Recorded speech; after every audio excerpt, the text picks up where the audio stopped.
बिस्मिल्लाहिर्रहमानिर्रहीम।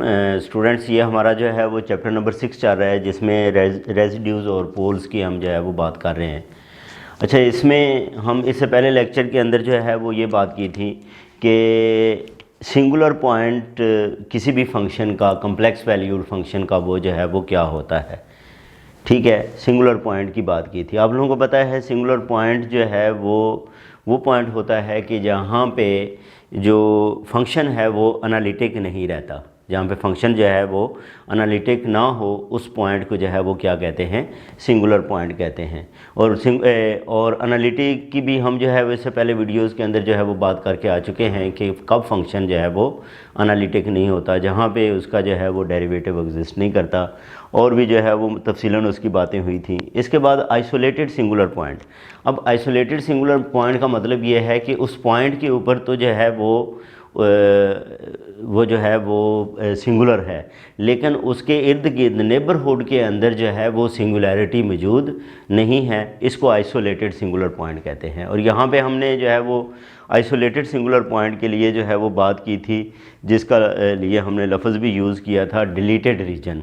मसलन फ़र्ज़ करें हमारे पास जो है वो Z0 के ऊपर सिंगुलैरिटी है। किसके ऊपर है? Z0 के ऊपर सिंगुलैरिटी है। तो इसका मतलब क्या है कि Z minus Z0 mod less than epsilon. Epsilon कोई भी रेडियस है, ठीक है। तो इस पॉइंट के ऊपर जो है वो सिंगुलैरिटी का मतलब ये हमारे पास डिलीटेड रीजन बनेगी। ये क्या होगी? Deleted region. यानी कि अगर मैं इसको ड्रा भी करूं तो मैं ये कह सकता हूं कि हमारे पास जो है वो एक ऐसी जो है वो रीजन मौजूद है जिसका रेडियस जो है वो क्या है, वो तो एप्सिलॉन है, ठीक है। लेकिन उसकी जो ये वाली वैल्यू है जिसको हम जो है वो क्या कह रहे हैं, Z0, इसके ऊपर जो है वो फंक्शन वो एनालिटिक नहीं है, वो सिंगुलर है। लेकिन उसकी जो ये जो नेबरहुड है, एप्सिलॉन नेबरहुड जो है, इसके ऊपर जो है वो सिंगुलर नहीं है। दूसरे लफ्ज़ों में वहाँ पे जो है वो फंक्शन एनालिटिक है, वहाँ पे फंक्शन जो है वो क्या है, एनालिटिक है।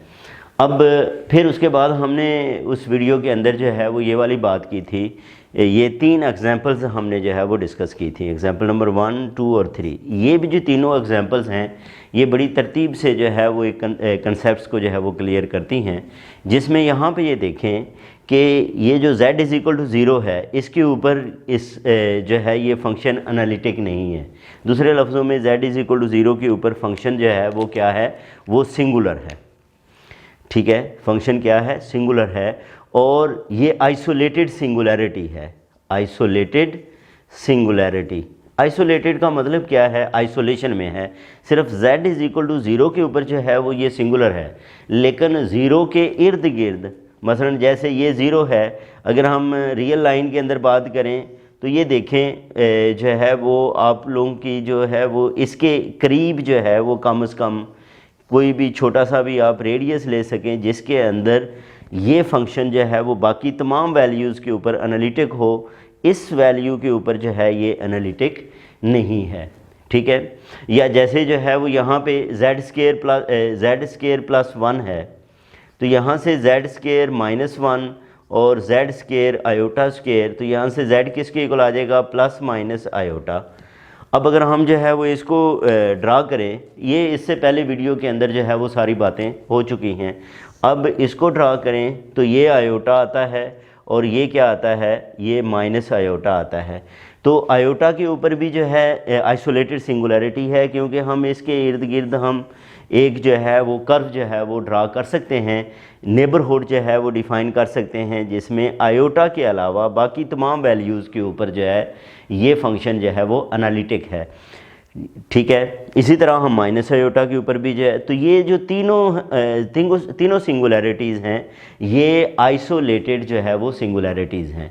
ये कौन सी सिंगुलैरिटीज़ हैं? आइसोलेटेड। इसके बाद जो है वो हम ये कंप्लीट करने के बाद ये जो सिंगुलैरिटीज़ की 3 टाइप्स होती हैं, उन तीनों टाइप्स को भी जो है वो हम डिस्कस करेंगे कि ये जो है वो कौन कौन सी टाइप्स हैं। बहरहाल इसमें उस टाइप के अंदर जो आइसोलेटेड सिंगुलैरिटी है, इसको बेसिकली जो है वो पोल भी कहते हैं। और अगर हमारा टॉपिक जो है वो पोल्स वाला भी है, रेजिड्यूज एंड पोल्स बरल। अच्छा, अब यहाँ पे ये देखें, ये जो हमारे पास कर्व है, अब इसमें कोई भी पॉइंट जो है वो आइसोलेटेड सिंगुलरिटी जो है वो नहीं रखता, बल्कि z की कुछ वैल्यूज़ के ऊपर ये जो है वो डिफाइंड भी नहीं है। लेकिन यहाँ पे अगर हम जो है वो बात करें, ठीक है, तो इसके अंदर z जो है वो ज़ीरो के ऊपर, z is equal to zero के ऊपर जो है वो इसकी ये जो है वो आइसोलेटेड सिंगुलरिटी इसकी नहीं है। ये देखें पाई ओवर ज़ीरो अनडिफाइंड हो जाता है, इसके ऊपर जो है वो आइसोलेटेड सिंगुलरिटी नहीं है। लेकिन जो है वो z की जगह पे अगर हम जो है वो क्या पुट कर दें, z इज़ इक्वल टू ये 1 ओवर n आ जाए, z is equal to 1 over n, ठीक है, और n की वैल्यू +-1 +-2, तो इन तमाम वैल्यूज़ के ऊपर जो है वो ये क्या होगी, इसकी आइसोलेटेड जो है वो सिंगुलरिटी होगी। ये तमाम बातें हम जो है वो इससे पहले वीडियो के अंदर जो है वो डिस्कस करके आ चुके हैं। अब स्टूडेंट्स हम ये कंसिडर करते हैं कि आइसोलेटेड सिंगुलर पॉइंट, ठीक है, तो अगर हम लेट कर लें कि z0 is an isolated singular point of a function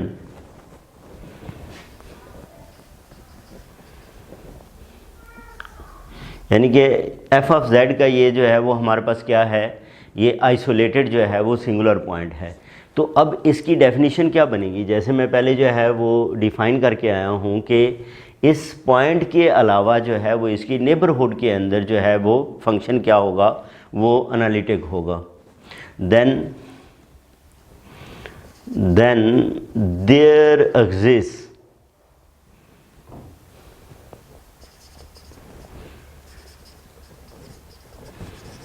R2 greater than zero. ये हम बेसिकली रेडियस जो है वो ले रहे हैं, और ये रेडियस जो है वो उसी मुनासबत से जो है वो हम पहले जो लेक्चर के अंदर R1 R2 रखा था, उसी की बुनियाद पे हम इसको जो है वो फ़िलहाल क्या कंसिडर कर रहे हैं, R2 जो है वो कंसिडर कर रहे हैं। यानी कि R2 ये हमारे पास एक पॉजिटिव नंबर है such that the function is analytic, such that the function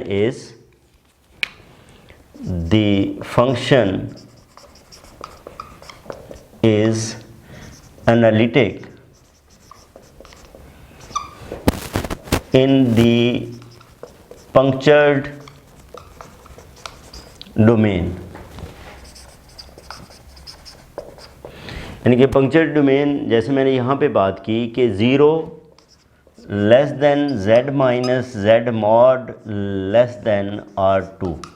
अब यहाँ पे हमने जो है वो मैंने एप्सिलॉन को यूज़ किया था, इधर हम जो है वो क्या इसको कंसिडर कर लेते हैं R2। अब अगर ये इसके अंदर एनालिटिक है, ठीक है, तो इसी की बुनियाद पे हमने लॉरेंट सीरीज़ को जो है वो क्या किया था, डिफ़ाइन किया था। तो then f of z is represented, then f of z is represented by the Laurent series।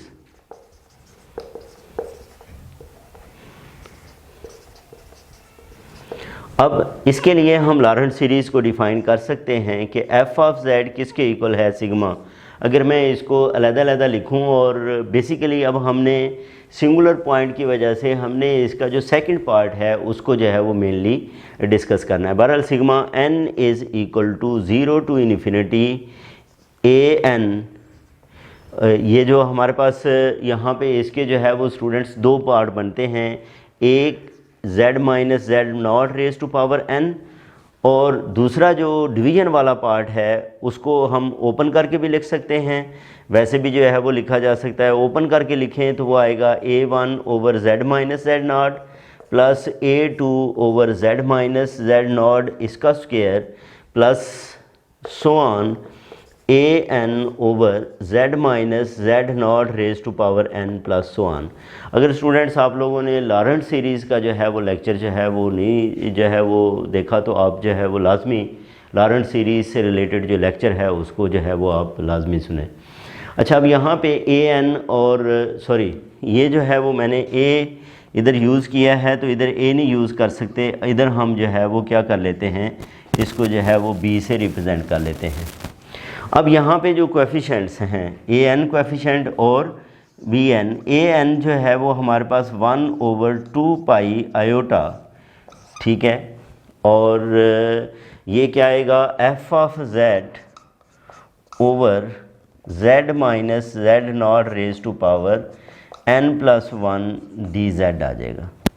और इसी तरह अगर हम जो है वो बी एन कोएफिशिएंट की बात करें तो 1/2 पाई आयोटा और ये f of Z over z minus Z not raise to power -n+1 into dz है। इसके अंदर जो है वो n की वैल्यू 0, 1, 2, 3 एंड सो ऑन है। इधर हमारे पास n की वैल्यू 1, 2, 3 एंड सो ऑन है। अच्छा, अब यहाँ पे हमारा जो है वो इस वक्त जो हम डिस्कस करेंगे स्टूडेंट्स, वो इस चीज़ को जो है वो हम डिस्कस करने जा रहे हैं, मेन जो है वो इस फैक्टर से आएगा। क्यों? यहाँ पे जो आगे हमने डिस्कस करना है उस रेजिड्यू को डिस्कस करना है, और रेजिड्यू क्या होता है, 1 कोएफिशिएंट ऑफ ये जो B1 है ये बेसिकली जो है वो इसका क्या है, रेजिड्यू है, ठीक है। यानी कि रेजिड्यू निकालने का एक और भी आगे जाके हम जो है वो मेथड को डिस्कस करेंगे। फ़िलहाल हम जो रेजिड्यू ले रहे हैं वो कहाँ से लेंगे, वो लॉरेंट सीरीज़ की एक्सपेंशन, यानी कि दूसरे लफ्ज़ों में आगे जब मैं क्वेश्चन करूँगा तो उसके अंदर हम जो है वो लॉरेंट सीरीज़ एक्सपेंड करके उसमें देखेंगे कि क्या z माइनस जेड नॉट, क्या जो z माइनस जेड नॉट है 1/z माइनस जेड नॉट, इसका कोएफिशिएंट क्या है, वो बेसिकली जो है वो क्या होगा, रेजिड्यू होगा। अच्छा, अब यहाँ पे भी हम एक और बात जो है वो नोट करें जो ख़ास तौर पे है, वो है कि इसमें ये जो वैल्यू है बी एन, इसको हम जो है वो डिस्कस करते हैं कि बी एन ये किसके इक्वल है, 1/2 पाई आयोटा सी, यानी क्लोज पॉजिटिवली ओरिएंटेड कर्व है, और इसमें हमारे पास F of Z over z minus Z not raise to power -n+1 into D Z. अच्छा, ये इसमें अगर हम जो है वो n को 1 पुट कर देते हैं, put n is equal to 1, n को हम क्या रिप्लेस कर देते हैं, इसके अंदर 1 रिप्लेस करें तो यहाँ पे आप देखें स्टूडेंट्स ये क्या बन जाएगा, b1 किसके इक्वल आएगा, 1/2 pi iota c f of Z over z minus Z not raise to power ये -1+1 इंटू डी जेड। ये पावर 0 होगी और 0 पावर की वजह से ये क्या हो जाएगा, ये ख़त्म हो जाएगा।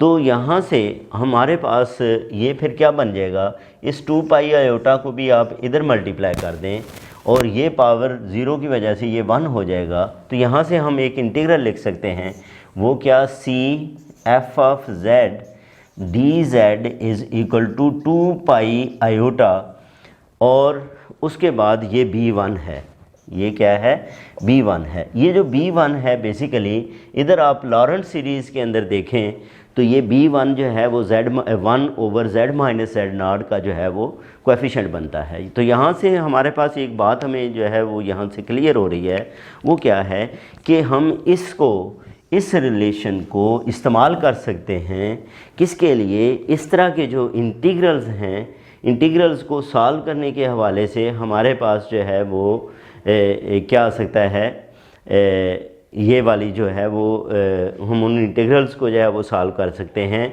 बेसिकली जो है वो यहाँ पे आप लोगों ने नोट करना है वो क्या, कि वो फंक्शंस, वो इंटीग्रेंड्स जो किसी जो आइसोलेटेड सिंगुलैरिटी रखते हैं, उनको हम जो है वो इसकी मदद से जो है वो क्या कर सकते हैं, इंटीग्रेट कर सकते हैं। और क्योंकि जो है वो हमने ये बात की कि इसमें लॉरेंट सीरीज़ की बुनियाद पे हमने जो है वो इसकी 1 वैल्यू जब पुट की तो हमारे पास ये B1 और ये b1 हम इधर कोएफिशिएंट है, इस वैल्यू को जो है वो फाइंड किया जा सकता है। इसी चीज़ को हम स्टूडेंट्स अभी जो है वो एक एग्जांपल के अंदर जो है वो इस्तेमाल भी करते हैं। ये स्टूडेंट्स हमारे पास एक इससे रिलेटेड अब एग्जांपल है कि अगर हम एक ये इंटीग्रल कंसिडर करते हैं और इस इंटीग्रल को हम जो है वो क्या करना चाह रहे हैं, सॉल्व करना चाह रहे हैं, और अभी हमने जो रेजिड्यू वाली थ्योरी जो है वो डिस्कस की, उसकी मदद से हम इस इंटीग्रल को जो है वो क्या करेंगे, सॉल्व करेंगे। अब सी क्या है, पॉजिटिवली ओरिएंटेड सर्कल है, यानी कि ये हमारे पास जो है वो सर्कल है। पहले तो इस बात को जो है वो समझ लेते हैं कि ये z-2 जो है, z-2 mod is equal to 1, ये क्या है। अब z आप लोगों को पता है x प्लस आयोटा y होता है, इसका मॉड किसके इक्वल आ जाएगा, 1 के, क्योंकि z कम्प्लेक्स नंबर है। अब यहाँ से x-2 plus iota y mod ये क्या आ जाएगा, ये 1 आ जाएगा। तो इस तरह x-2 इसका square plus y square square root ये 1 के इक्वल आ गया। दोनों तरफ स्केयर ले लें तो x-2 इसका स्क्वायर प्लस y-0 इसका स्क्वायर इज़ इक्वल टू 1। तो ये बेसिकली क्या है, equation of circle with centre 2 0, इसका सेंटर जो है वो 2 0 है और रेडियस जो है वो किसके इक्वल है, दैट इज़ इक्वल टू 1, क्योंकि 1 स्क्वायर 1 ही होता है। तो इसका मतलब ये है कि इस कर्व को अगर मैं जो है वो यहाँ पे जो है वो ड्रा करूँ स्टूडेंट्स, तो इस कर्व को जो है वो हम इस तरह जो है वो ड्रा जो है वो कर सकते हैं।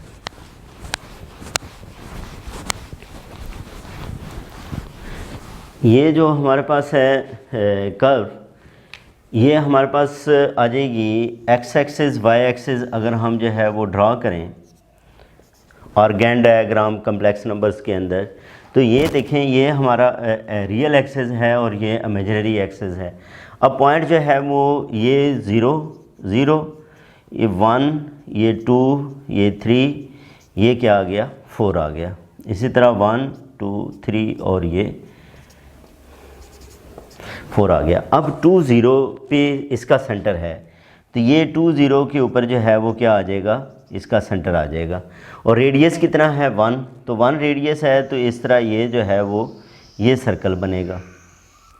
अगर हमने रेडियस 2 का सर्कल जो है वो बनाना होगा तो फिर हमारे पास ये वाला जो है वो सर्कल आएगा, ठीक है। और ये इसकी नेबरहुड के अंदर हम जो है वो ये वाला सर्कल कंसिडर कर सकते हैं, जिसको हम z-2 mod is equal to 2 कहेंगे। और ये देखें ये डॉटेड लाइन है, तो इसको हम जो है वो क्या कर लेते हैं, लेस देन 2 कर लेते हैं। हमने आगे चल के ये जो पंक्चर्ड जो है वो डोमेन थी, जिसके अंदर हमारे पास इस पॉइंट के ऊपर जो है वो क्या है, फंक्शन वो सिंगुलर है, और बाकी इसकी नेबरहुड के अंदर जो है वो फंक्शन क्या है, वो एनालिटिक है। इसकी जो है वो बात करके लॉरेंट सीरीज़ को ओपन करेंगे और फिर जो है वो हम आगे चलेंगे। अब यहाँ पे देखें, हम इस इंटीग्रल को जो है वो बेसिकली क्या करना चाह रहे हैं, सॉल्व करना चाह रहे हैं, जिसमें 1/z into z-2 raise to power 4 into dz है। अच्छा, अब स्टूडेंट्स इसमें देखो तो यहाँ पे ये जो फंक्शन है, ये जो इंटीग्रेंट है, ठीक है, ये f ऑफ z है हमारा। ये क्या है, ये f ऑफ z है, जो फंक्शन है। फंक्शन है 1/z into z-2 raise to power 4। अब अगर आप देखो तो इसमें दो सिंगुलैरिटीज़ हैं। एक z इज़ इक्वल टू 2 के z इज़ इक्वल टू 0 के ऊपर आइसोलेटेड सिंगुलैरिटी है, और एक z इज़ इक्वल टू 2 के ऊपर जो है वो आइसोलेटेड सिंगुलैरिटी है। z इज़ इक्वल टू किसी एक के ऊपर जो है वो आइसोलेटेड सिंगुलैरिटी को कंसिडर करके हम इस क्वेश्चन को जो है वो क्या कर सकते हैं, सॉल्व कर सकते हैं। तो हम z इज़ इक्वल टू जो है वो क्या कंसिडर कर लेते हैं, 2 जो है वो कंसिडर कर लेते हैं। z हमारे पास जो है वो किसके इक्वल है, ये 2 के ऊपर आइसोलेटेड सिंगुलैरिटी है। तो इसके लिए हम जो है वो क्या करते हैं, लॉरेंट सीरीज़ जो है उसको जो है वो क्या करेंगे, डिस्कस करेंगे। तो डेफिनेटली हमें ये जो फंक्शन है 1/z into z-2 raise to power 4, इसको अब एक्सपेंड करना है एज लॉरेंट सीरीज़, ठीक है जी, किसकी बुनियाद पे हम इसको डिफ़ाइन करेंगे? लॉरेंट सीरीज़ की जो है वो बुनियाद पे जो है वो लेके आएंगे। अब लॉरेंट सीरीज़ के लिए सबसे पहले जो है वो हमारे पास जो इसकी डोमेन होगी, जो पंक्चर डोमेन है वो क्या है, वो हम कंसिडर कर लेते हैं 0 less than z-2 mod less than जो है वो 2, ये वाली जो है जैसे मैंने बताया अभी। ठीक है, अब यहाँ पे हमारे पास ये हमने इसकी जो ये जो नेबरहुड है वो हमने जो है वो क्या कंसिडर की है, 2 जो है वो कंसिडर की है। अच्छा, अब आ जाएं सबसे पहले जो है वो इसके ऊपर कि इसे हम क्या, अब स्टूडेंट्स हमने इसको लॉरेंट सीरीज़ की फॉर्म में लिखना है। उसमें हमारे पास एक जो है वो रिज़ल्ट है, और रिज़ल्ट क्या है कि 1/1 माइनस z। ठीक है, ये जो 1/1 माइनस z है ये एक सीरीज़ की फॉर्म में जो है वो हम इसको लिख सकते हैं, जिसको मैक्लॉरेन सीरीज़ कहते हैं। और ये हम इससे पहले जो है वो डिस्कस करके आ चुके हैं कि n is equal to 0 to infinity, और इसे हम जो है वो किसके इक्वल लिख सकते हैं, z raise to power n, और इसमें z मॉड लेस दैन 1 होता है। ये हम बड़ी तफसीलन पहले वीडियोस के अंदर जो है वो इसकी डिस्कशन जो है वो आ चुकी है। डेफिनेटली अब हम इसको भी इस फॉर्म में जो है वो लिखना चाहते हैं। कैसे? 1/, मैं इसको पहले लिख लेता हूँ, z-2 रेज़ टू पावर 4 है, और ये जो इसे 2 प्लस z-2 लिख लेते हैं, यानी कि ये z था और z की जगह पे 2 प्लस z-2 लिख लिया। अच्छा, इसको मज़ीद आप लिखो तो 1/z-2 रेज़ टू पावर 4, इसमें से मैं 2 कॉमन ले लूँ तो ये क्या बनेगा, 1 प्लस z-2/2 आ जाएगा। ठीक है, 1 माइनस ये जो है वो हमारे पास ये वाली फॉर्म बन गई। अच्छा, इसमें मज़ीद आ जाएं आगे तो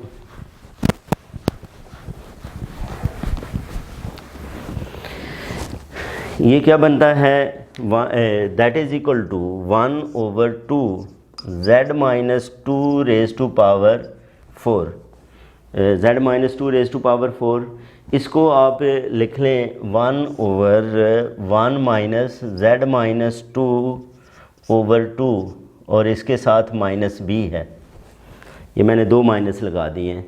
अब हमारा ये जो z है ये z बन गया, और ये इधर ये वाला z है, तो इसका इफ़ेक्ट यहाँ पे आएगा।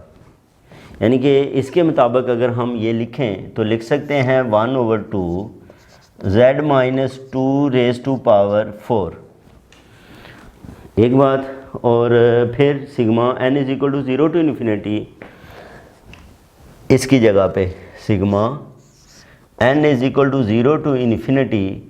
अब ये z है तो z की जगह पे हमारे पास यहाँ पे क्या आया है, माइनस z-2/2। ठीक है, इसकी पावर ऊपर n है, और साथ ही जो है वो ये क्या आया है, z मॉड लेस दैन 1, तो ये z है हमारा।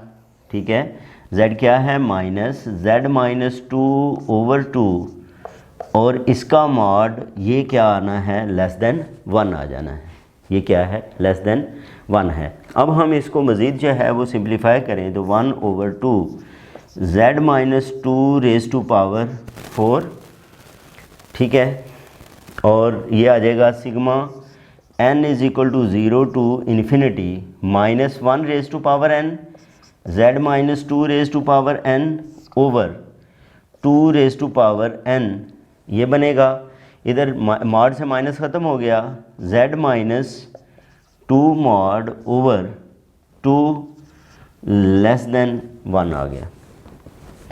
अच्छा, अब इसको भी आप अंदर मल्टीप्लाई कर दो तो ये क्या बनता है, sigma n is equal to 0 to infinity -1 raise to power n z-2 raise to power, ये अंदर चला जाएगा क्योंकि इसमें n तो मौजूद नहीं है, तो ये 4 ऊपर चला जाएगा तो n-4 divided by 2 raise to, ये 2 इससे मल्टीप्लाई होके n+1, और साथ आ जाएगा z-2 मॉड लेस दैन 2।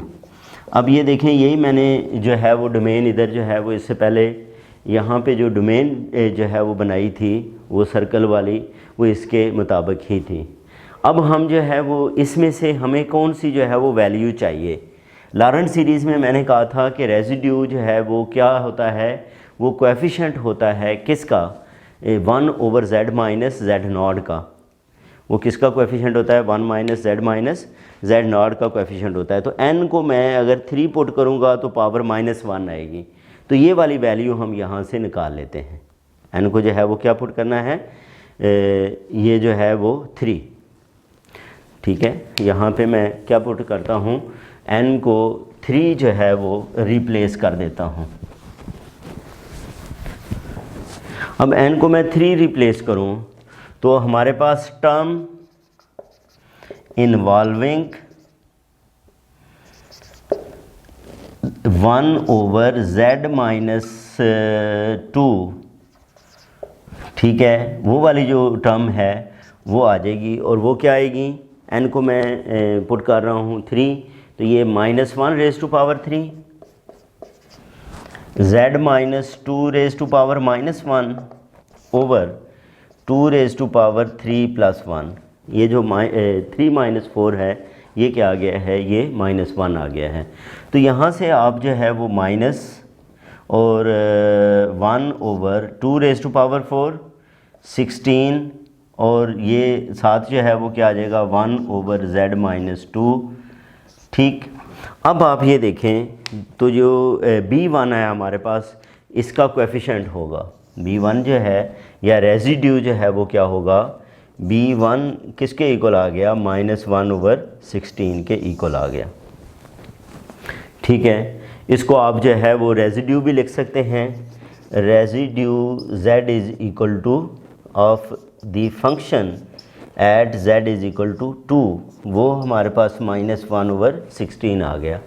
अब हमने ये बात जो है वो उस वक्त इंटीग्रल में लिखी थी कि ये जो इंटीग्रल है ये किसके इक्वल होगा, इंटीग्रल इक्वल होगा 2 आयोटा B1 के। जो भी इंटीग्रल होगा, ठीक है, जो भी इंटीग्रल होगा, क्यों कि हमने कहा कि CF(z) is equal to 2 iota B1 है। तो अब यहाँ पे आप जो है वो क्या कर सकते हो, B1 की वैल्यू जो है वो रिप्लेस कर सकते हैं, और वो आप लोगों के पास आई है -1/16। तो इस तरह ये 8 आएगा, तो -π/8 आयोटा इस इंटीग्रल का आंसर आ जाएगा। तो इस बुनियाद पे हम जो है वो इसको जो है वो क्या किया, इस इंटीग्रल को जो है वो सॉल्व भी कर लिया। तो ये बेसिकली रेजिड्यू थ्योरी जो है वो इन इंटीग्रल्स को जो है वो क्या करती है, वो सॉल्व करती है। ये स्टूडेंट्स हमारे पास एक और जो है वो एग्जांपल है, एग्जांपल नंबर 5। इसमें वो कहता है कि शो दैट कि ये इंटीग्रल जो है वो 0 की इक्वल है, जहाँ पे C जो है वो यूनिट सर्कल है। यहाँ पे एक बहुत ही इंपॉर्टेंट लास्ट में एक स्टेटमेंट जो है वो दूंगा नेसेसरी एंड सफिशिएंट कंडीशन के हवाले से भी। बहरहाल ये है कि ये इंटीग्रल है और इसका हम आंसर जो है वो 0 के इक्वल प्रूव करना चाहते हैं। बेसिकली इंटीग्रल क्या है, Ce⁻1/z² dz है। तो ये क्या है, ये इसका इंटीग्रैंड है। हमारे पास f(z) किसके इक्वल है, e⁻1 जो है वो z² है, ये इंटीग्रैंड है। अब यहाँ पे आप अगर सिंगुलैरिटी की बात करें तो z इज़ इक्वल टू 0 के ऊपर जो है वो इसकी क्या है, सिंगुलैरिटी है, ठीक है। अब अगर मैक्लॉरन सीरीज़ की बात करें, e⁻z के लिए जो है वो मैक्लॉरन सीरीज़ वो किसके इक्वल होती है, वो हमारे पास sigma n is equal to 0 to infinity z⁻n/n factorial और z mod less than infinity. ये हम इससे पहले जो है वो बार बार जो है वो इस हवाले से बात करके आ चुके हैं। हमारे पास मैक्लॉरन सीरीज़ है, इसकी बुनियाद पे हम जो है वो इसके लिए लॉरेंट सीरीज़ लिख सकते हैं। अब सिर्फ z की जगह पे 1/z² को जो है वो रिप्लेस कर दें, तो ये 1/z² बनेगा। Sigma n is equal to 0 to infinity 1/z² raise to power n/n factorial, या इसको हम क्या लिख सकते हैं, sigma n is equal to 0 to infinity, और ये हमारे पास क्या आएगा 1/n factorial z raise to power 2n, और ये किसके ऊपर, 0 के ऊपर है। तो इसका मतलब जो है वो ज़ीरो के ऊपर होल होगा, ठीक है। तो ये वाली है इसकी जो है वो पंक्चर डोमेन बनेगी।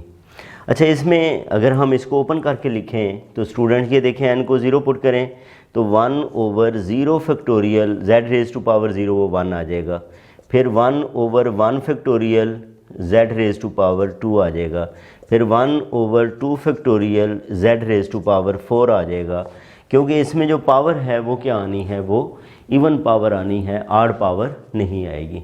अच्छा, इसमें अब आप यहाँ पे देखें, हमारा ये जो इंटीग्रल है ये किसके इक्वल आना है, 2 पाई आयोटा b1 के इक्वल आना है।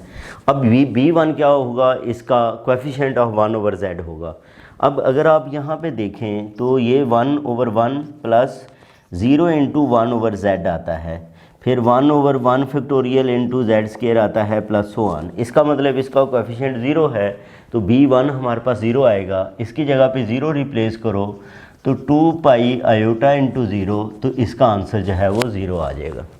अब यहाँ पे एक बड़ी ही इम्पॉर्टेंट बात वो क्या है, बड़ी इम्पॉर्टेंट बात ये है कि हमने इससे पहले जो है वो कंडीशंस प्रूव की थी कि अगर इंटीग्रल का आंसर जो है वो कब 0 होगा, जब फंक्शन जो है वो क्या होगा, एनालिटिक होगा, ठीक है। जब फंक्शन जो है वो क्या था, विद इन और on the simple closed contour जो है वो क्या होगा, 0 हो, वो एनालिटिक होगा, तो इसका आंसर 0 होगा। तो ये तो हो गई सफिशेंट कंडीशन।